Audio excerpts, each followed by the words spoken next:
everybody. We live. We all live. Hi, everybody in the chatty chat. Hey, Lisho. Nice to see you. Hi, Nino. Hi, Tony. Hopefully it will work on your phone. Jose says it will.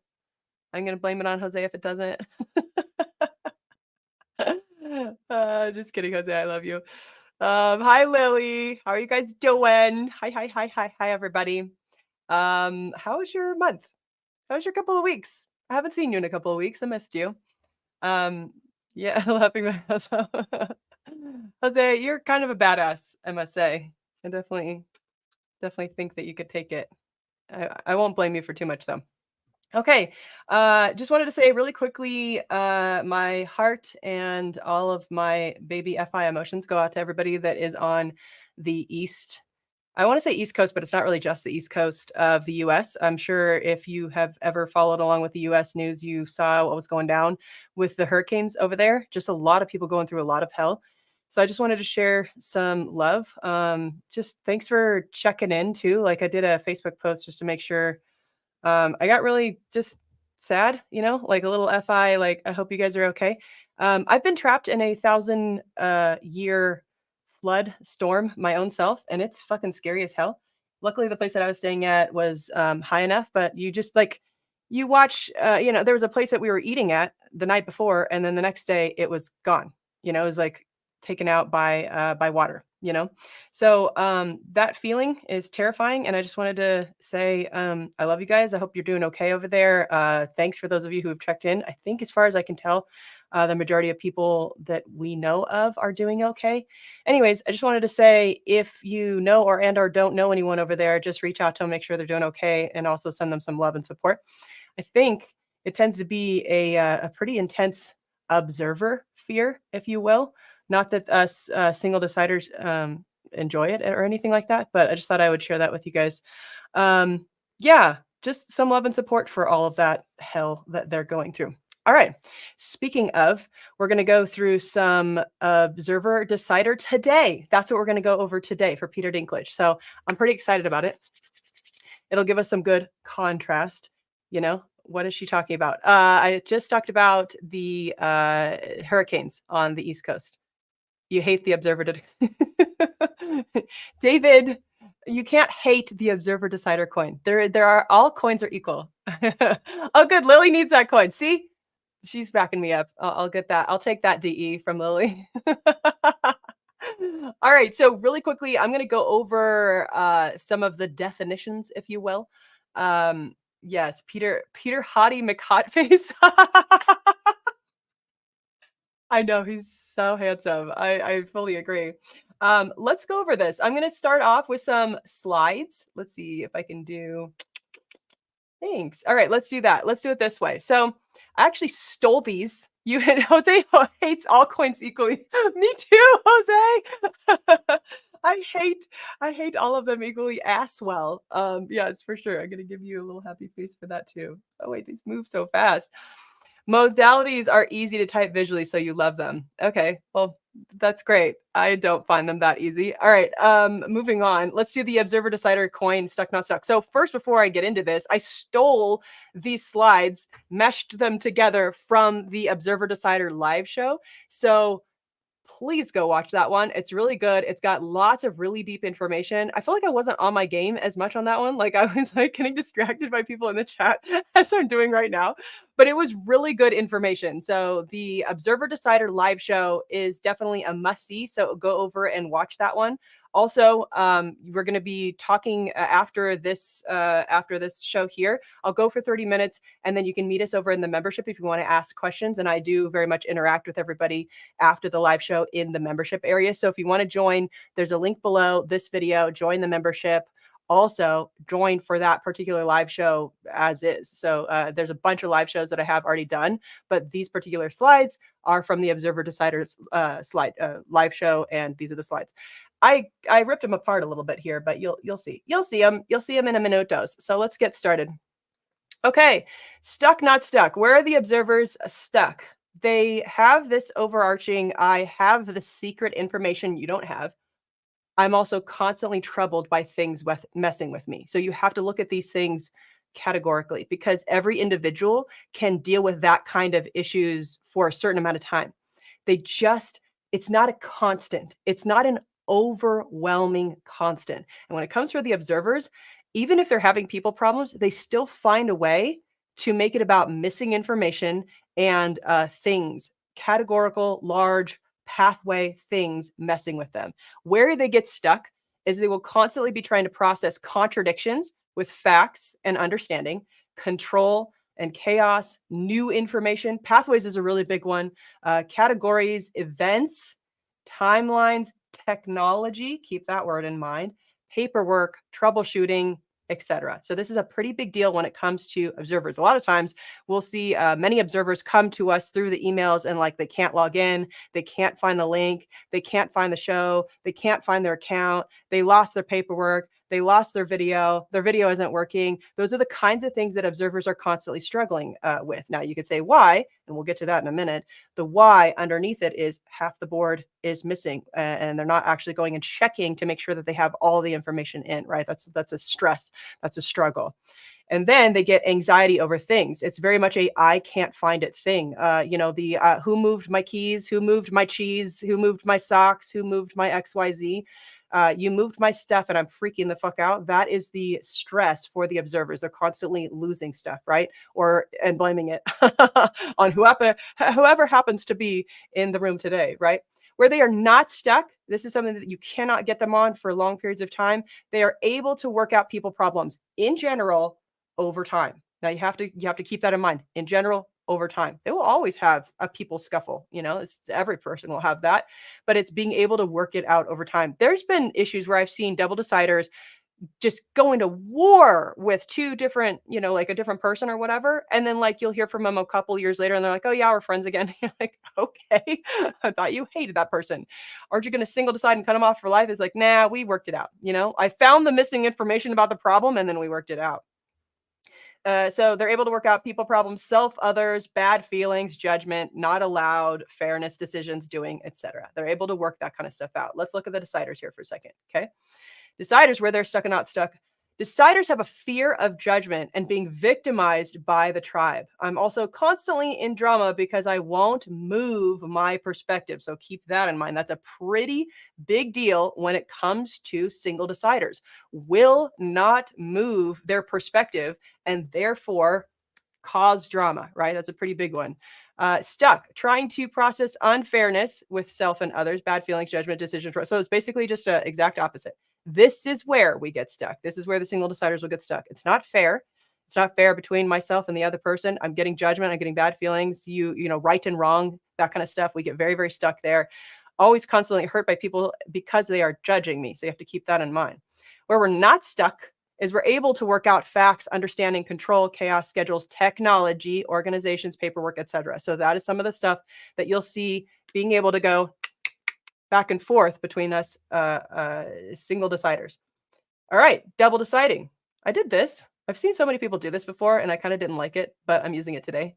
O as in your first function as observer, your second function is a decider function, your third function is a decider function, and your last function is an observer. So if you are a double decider, that means the two functions that you have working are in the middle are decider functions. And the why they are good at doing that together is because they're not on your poles. When you have a function that's on the poles, automatically it's like you're going to be too heavy on one and then really suck on the other, and then they'll swing, and then you'll just be a weirdo about that, right? You're swinging on the poles, but those two in the middle, they work really, really good together. So that's often what we will overwork. And for double deciders, they'll overwork making decisions and working together so that they can deal with this missing information problem. I got to go bother the tribe, So more tribe perspectives actually make it easier to find the right pathway, because that pathway, that missing information, is where it's really scary. They look for overlapping successful pathways from multiple different people's lives. So you'll see them like wanting to go check like, oh, how did so-and-so do it? How did this person do it? What were their blueprints so that I can actually figure out what's the most successful pathway? So I'm going to use people in order to deal with this missing information. It's multiple perspectives. It's never just one. So a lot of times you'll see the single deciders causing problems because it is always only being able to see things from their perspective or the other person's perspective and not being able to quickly go back and forth, especially if they are compromised. Now, there's plenty of people, especially the EJs, will be able to look at other people from the outside and be like, both of you are fucking up, right? And be able to see kind of both perspectives there. We're talking about when you are involved, when you're getting fucked off and you're getting pissed off and it's between you and another person. That's where it's very difficult to get out of your own perspective and see the other person's perspective.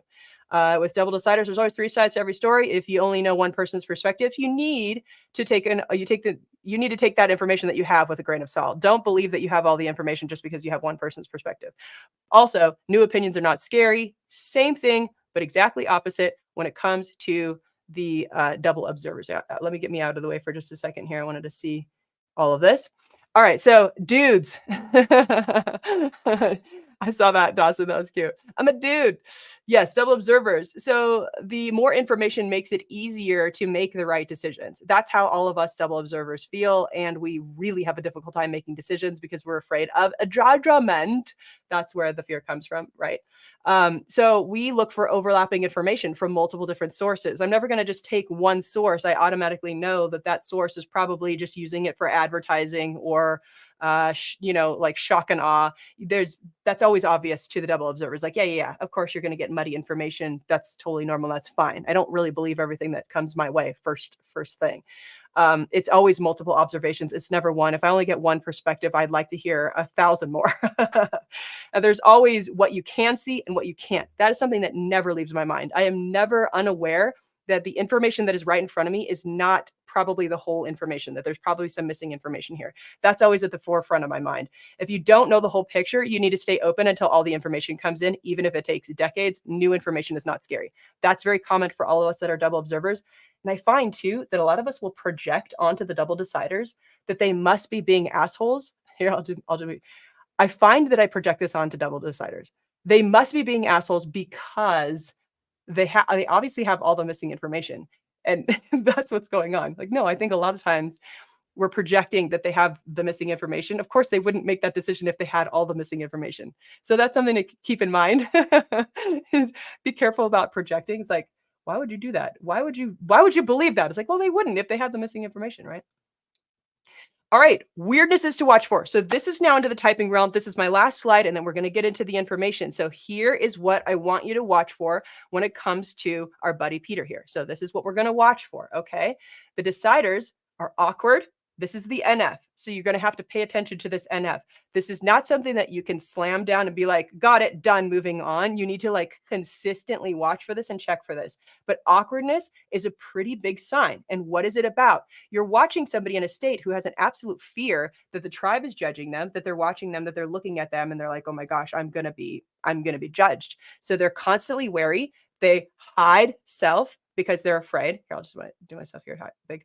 They're going to be like hiding themselves. They're going to be timid because they're afraid that they're being judged. So that's a consistent thing to think about, is that awkwardness, that hiding self is just to be protective. I don't want to be judged, so I'm protecting myself, right?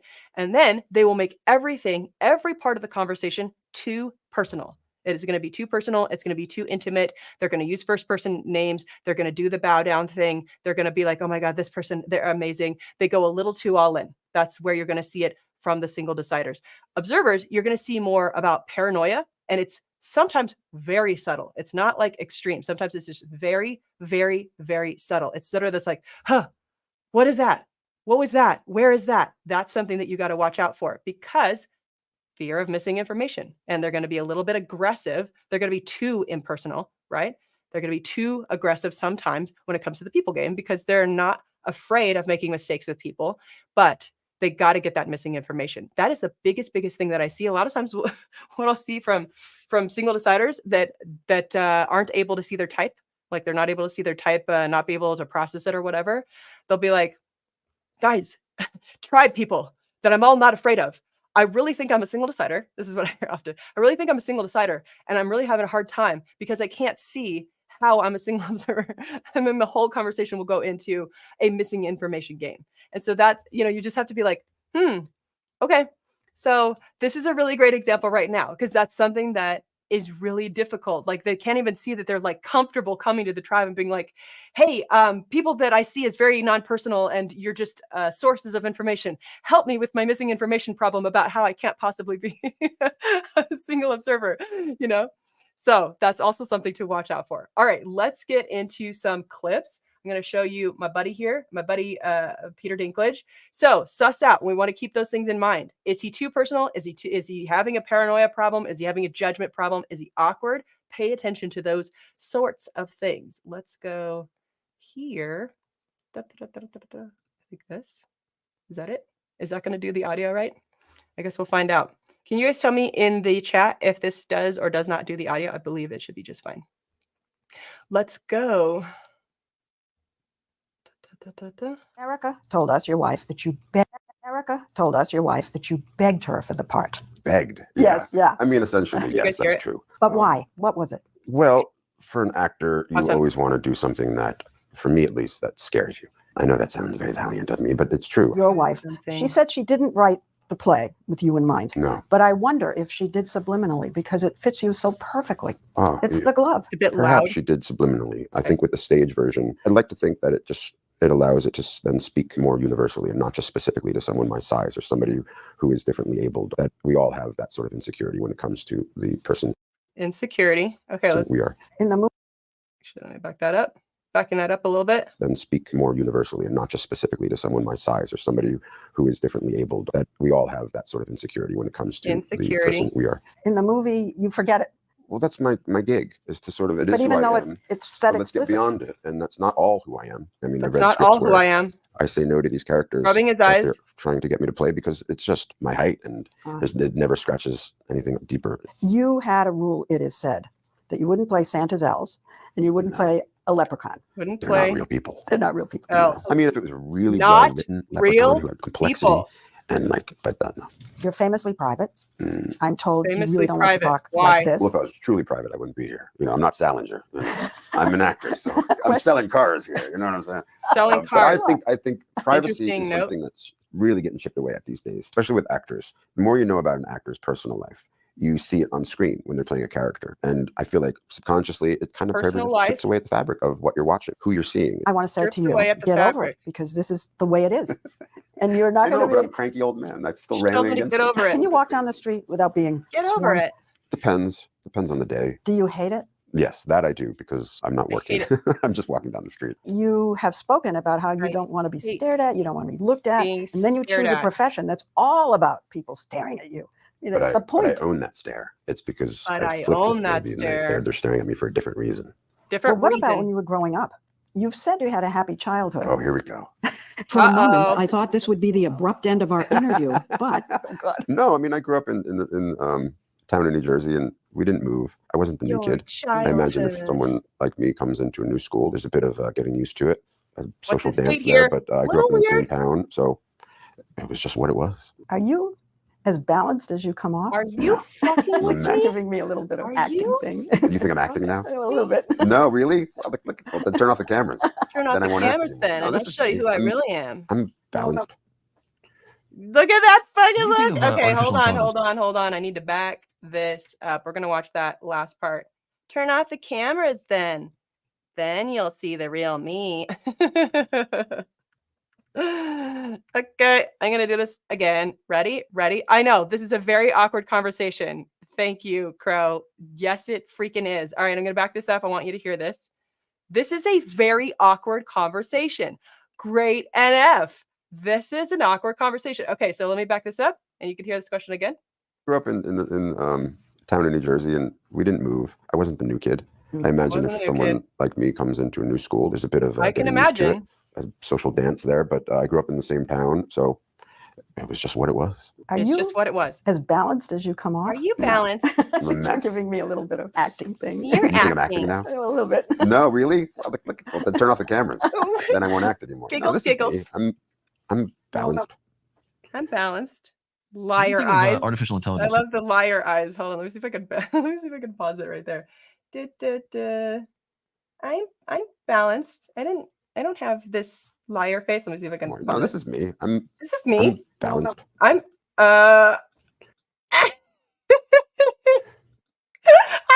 I can't get it. Hold on. Give me 5 seconds. I'm balanced. What? No, you're not. I can't get it. I'll just leave it there. Okay. You're acting. I think you're acting with me. Giggles. All right. I'm gonna go big and then to the things big now. Okay. All right. So we start off. 1% normal. And then it just got weirder and weirder and weirder and weirder. Okay. Has an insecurity, talks about his size a little bit. That's something that's sort of pretty, you could see that mostly from anyone, I would guess. I would say that anybody could have some kind of issues like that. You do really want to pay attention to the NF in this entire clip because it's freaking weird. So there's weirdness on both sides, I would say, on his side and the interviewer's side. I would say both of them are being a little coy, a little weird, a little scared to be looked at. You know, that kind of like scared face of being looked at. And then both of them are being a little bit, well, especially the interview lady, being a little too personal. She's definitely asking a little too personal of questions, I would say. Has to explain, that's not all who I am. Okay, great. So if you're a double decider, but what is the most obvious thing ever? Like, of course, I don't have to re-explain to you that there are different perspectives. Of course, you can see that there is a good side and a bad side to me. That's obvious. Why would I even say it? So a lot of times you're not going to necessarily hear that from the double deciders because why? You don't need to. Of course you have a positive and a negative side. Rub's eyes, I'm going to leave that there. Wouldn't play elves. Why? Not real people. Not real people. So I'm hinting there. You can take that for what you will, but that is something that he commonly states. And also, you could take that to the bank. That's I think he talks about it in almost every single interview. He has his whole life mantra, if you will, about this. Like, he definitely turns down jobs because of this right here. Not real people. This is a really big deal to him. You have to know why. What is somebody's motive there? Is he afraid of missing information? Or is he upset about the judgment issue there?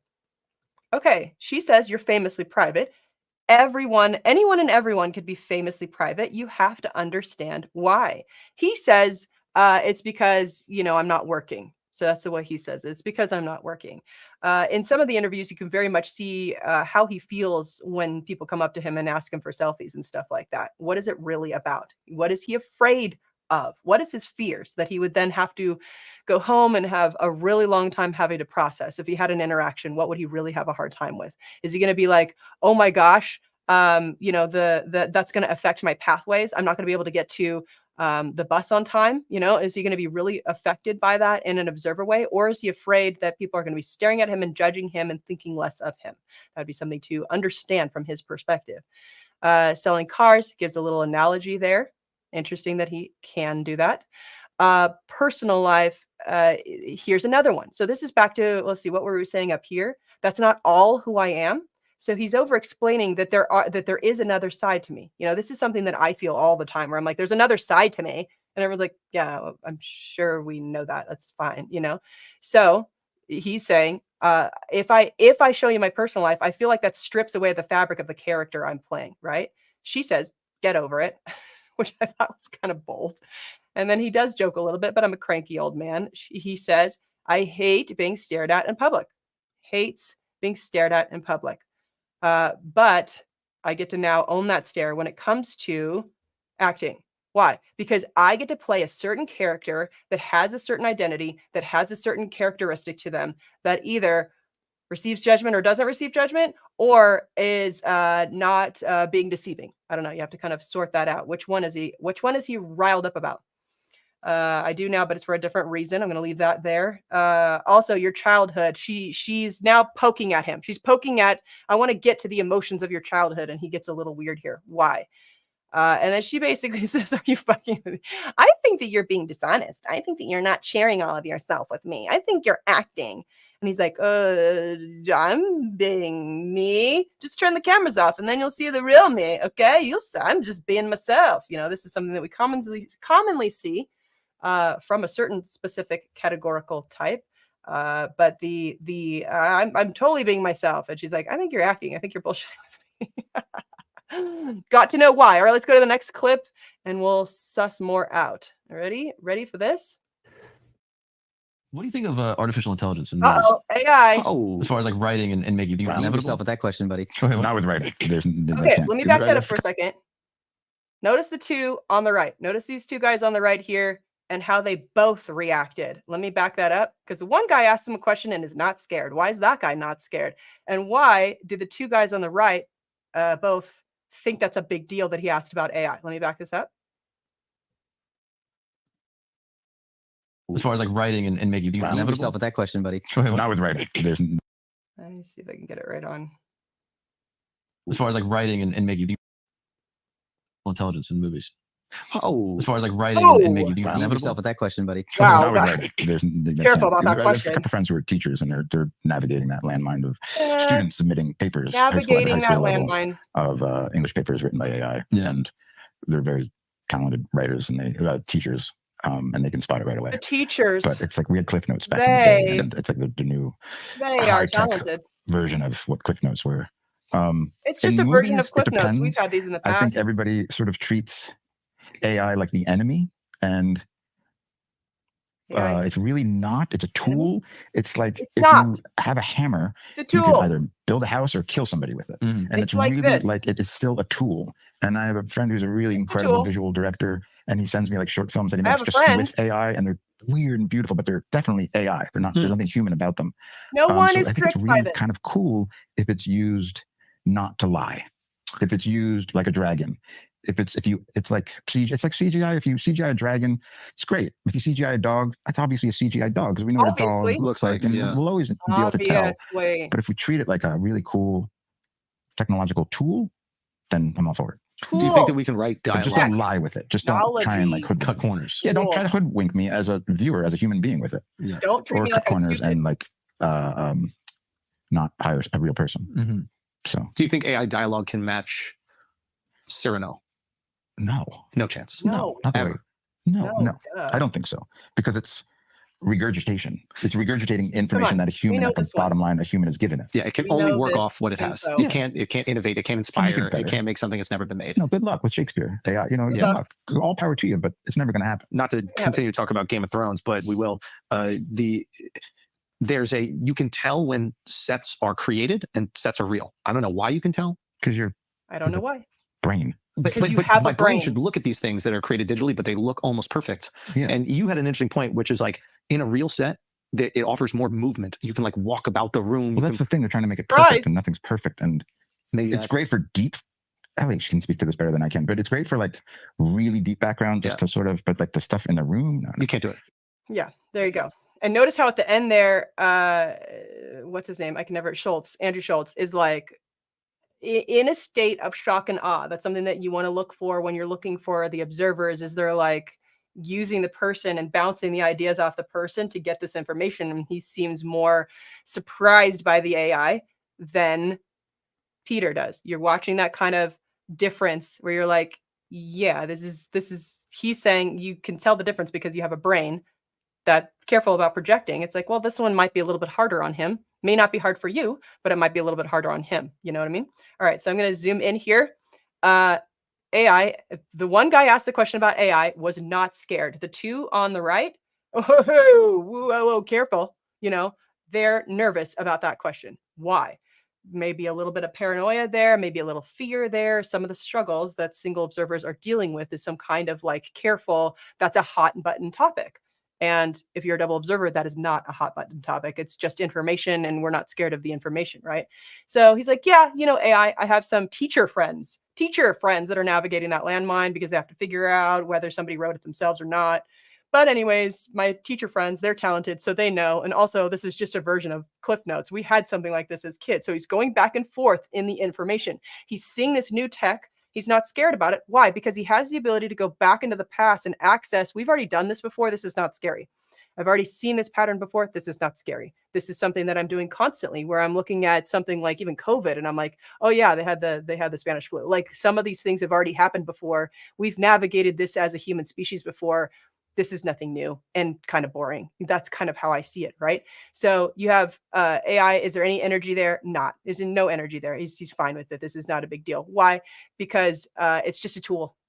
It's just a tool. You don't have to be scared of it. It's just a tool. And he gives some examples of, if here's where the single deciders get a little scared. It's careful about the person holding the tool because it could do something damaging, and that's where you have to be careful is, oh my gosh, these crazy humans, they're the ones using the tools for bad or good, but they're just a tool. There's no actual fear because it's just some inanimate object. And that's how the single deciders, the double observers, feel about things. They're just things. They don't have any need, So he's now saying, again, this is what we what we tend to project. Everybody projects their own functions on somebody else. No one is tricked by this. Nobody's tricked by this. It's obviously a dog. It's like, no. Literally, that's what Andrew Schultz was saying, is I get tricked by the backdrops. And he's like, even Andrew's even saying, I don't know why you can't tell, but you can't tell. He's like, you can tell because you have a brain. He's not shoving it. I'm like, dude, this is easy. This is not hard. Duh. Of course they can't write Shakespeare. Duh. We already know this info. This is good luck with that. Come on, dude. Come on. You know this one. And so the fear though is like, hey, don't try and pull one over on me. Don't think that I'm stupid. I can see what you're doing. And that's where the double observers get really annoyed, because they're like, I'm not missing the information here. And now I'm feeling judged. Right. All right, let's go on to the next one. And let's see, how much time do we have? Yeah, we're running over a little bit. Let me go fast on this one, and then we will get out of here and go to the membership. Really deep background, just to sort of, but like the stuff in the room. No, You can't do it. All right, here we go. Ever done something that wasn't in your interest, but solely for the benefit of the family? The day that you were born, I wanted to carry you into the sea and let Oh, the no. waves wash you away. Instead, I let you live. And I brought you up as my son. This is personal. How does he respond? Because you're a Lannister. I really enjoyed and found very complex the dynamic between Tyrion and his father, Dynamic. Tyrion, played by Charles Dance, because here's a man who was very Dynamic embarrassed by between me, tribe but he knew how right I was for the role of the Hand of the King, and those early scenes where he is the one that actually appoints me to be the second in command. The Hand is the advisor to the king. Yeah. And I thought all of that dynamic between the two of them, between Tyrion People and dynamic. Tywin, was very interesting. And Charles was such an incredible actor to play with. I've always loved that relationship between the father and son. There's something beautifully Shakespearean about it, and tragic. And there's so much love there, but it can never be expressed. Never can There's be so much shame expressed. there, and it's expressed too often. It's a beautiful drawn relationship. It's also such a sad relationship Expressed because too often. they're two brilliant people. I mean, your character and your Interesting. father are clearly, on a par with each other, just in terms of ability to see ahead, to strategize, So- and there was the potential for Interviewers going back and forth an calmly. incredible He's not relationship, in a weird and that's state. just never Right. Incredible And it would relationship. happen Yeah, if I was physically different. right, exactly. It would be the perfect relationship. Right. Because they're very similar. And that's, what everybody deals with their own parents. Not to this sort of tragic degree, but, everybody's trying to run from who their parents were, or who their style of parenting, and is or the trying time when you embrace who they are and how much they are like you. who And they I just think that's very fascinating. It is a startling scene though when you Fascinating. take out a crossbow and kill And him then he while he's on jumps the to a toilet. crossbow. He's like, yeah, cool. Anyways, the part where he like shot him was surprising. A crossbow. Yeah, Thrones is a way fucking of you do something like that, and scary. then you are forgiven quite easily, because someone is not as liked as you are. Weird. Like I kind You're of really forgiven. I love that about the show. Yeah, I mean, you killed your father, and like your siblings. I'm a murderer. Tyrion's a murderer. And your siblings haven't really, yeah, taken vengeance. no, not yet. Not yet. Not yet. Okay, really quickly. This whole thing is personal. It's a very interesting topic. It's between him and his dad on the show. Game of Thrones it's very personal. So how does he respond? He is fascinated by the people dynamic, and this is something that you're going to see him consistently also processing. And you have to check the state. What state is he in? What state is Anderson Cooper in? Yeah. Anyways, that one part where you shot him with the crossbow, that was crazy, and no one could expect that. He's like surprised by that missing information. Wow, that surprised me. Like a magic trick. That's kind of how the single observers feel. Is like they're constantly dealing with a magic trick, because when something shows up that they weren't expecting, they're like, whoa, that surprised me, from the other side of missing information land, right? So he's dealing with the fascination between the relationship, that it's tragic, that love that can never be expressed. This is what's tragic. It's love that is not allowed to be expressed. Very interesting wording. And also shame that is expressed too often, right? Are these observer words? Are these decider words? Everyone is trying to run from who their parents are. This is fascinating to me. This is a very interesting thing. It seems a little all in there. Also strange to him that you're forgiven because you're more liked than the other guy. Like, I'm literally a murderer, but I'm forgiven for some reason. This is so weird to me, because I did something all in and not necessarily a good thing. So how could I be forgiven if I did something all in really bad, All right. that's it. That's all I got for the YouTubes. We went 4 minutes over. That's okay. Cool. I will meet you guys over in the membership, and now we can get some personal. We can like ask some question back and forth. I'm sure you guys have lots of stuff that you want to discuss, and so let's go over there. Let's head over to the membership. Thanks for hanging out with us on the YouTubes. Thanks, YouTubes. We love you guys. Hope you have a good day. I hope you have a good day. And then yeah, come over and talk to us. Link is below the description, and I'll meet you over there. I always go too long on these. I think I'm like talking to wait to see if we're over